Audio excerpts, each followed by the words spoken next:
ওইখান থেকে আমাকে রেস্ট করায় দিছে। আমার বাচ্চা দুইটা নিয়ে আমি কান্না করতেছি, আমি মর্গে থেকে বের হইতেছি না ওকে ছাড়া, যে না তুমি উঠো, তুমি তো বেঁচে আছো। তুমি এরকম তো অনেক করছে, মানসিক ভাবে টর্চার করছে সবাই। আসলে সবার দোষটা হচ্ছে আমার কাঁধে নিছে। হ্যাঁ, তুমি এটা করছো কেন? আমার চাচতো বোন, আমার চাচি আমাকে অনেক ডিস্টার্ব করছে যে আমি নাকি আমি থাকতে তাদেরকে মানে এগুলা করে কিভাবে। আমি প্রচুর পরিমাণ অসুস্থ, আমার মাথায় অনেক আঘাত করা হয়েছে, মানে ঘুষিগুলা প্রচন্ড মাথায় দেওয়া হয়েছে। এই ভিডিওটা দেখানো হয়েছে আরজি নীরব ভাইয়ের ওইখানে। তো আমার মাইগ্রেনের সমস্যা ছোট থেকেই। তো আমি এখন আমার বাসায় মানে আমার ভাড়া দিব কিভাবে? আগামী এই মাস থেকেই ভাড়া দিতে হবে আমার। আজকে 8 তারিখ, 9 তারিখ মেবি। আমার বাচ্চাদের ভর্তি করা, আমার ভাড়া দেওয়া, আর এই যে খরচ, খাবার খরচ, এগুলো আমার কাছে মানে খুবই কঠিন হয়ে যাচ্ছে। হ্যাঁ, আমি কিছু হেল্প পাইছি 2000, 1000, 500।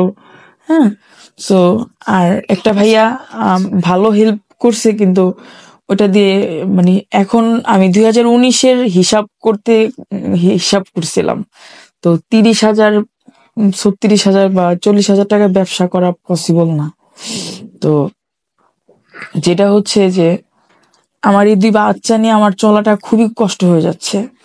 তো আমাকে যদি কেউ হেল্প করতে চান তাহলে আমি আমাকে আমি কখনো কাজ করি নাই, আমার হাজবেন্ড কখনো আমাকে কাজ করতে দেয় নাই, আমাকে ঘরে বসায় রাখছে, সবসময় ঘরে বসে। আমাকে ওর মোবাইলে সেভ করা ছিল নাম্বারটা আমার রাজ্যের রানী।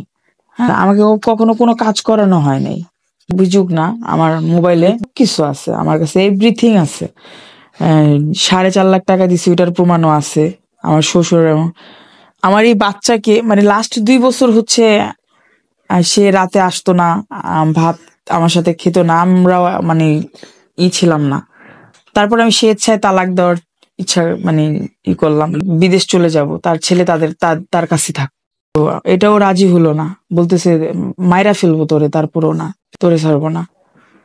হ্যাঁ, তারপরে হচ্ছে যে আমার মানে সুখটা হচ্ছে আমার বান্ধবীর কাছে আমার সহ্য হলো না, আমার বোনের কাছে সহ্য হলো না, এটা মামাতো বোন। হ্যাঁ, আমার চাচাতো বোনও আছে এটার সাথে, আমার চাচাতো বোনের সাথে ছিল না, এটা বানায় বলা হয়েছে, এটা পুরান আমার চাচি এবং চাচাতো বোন।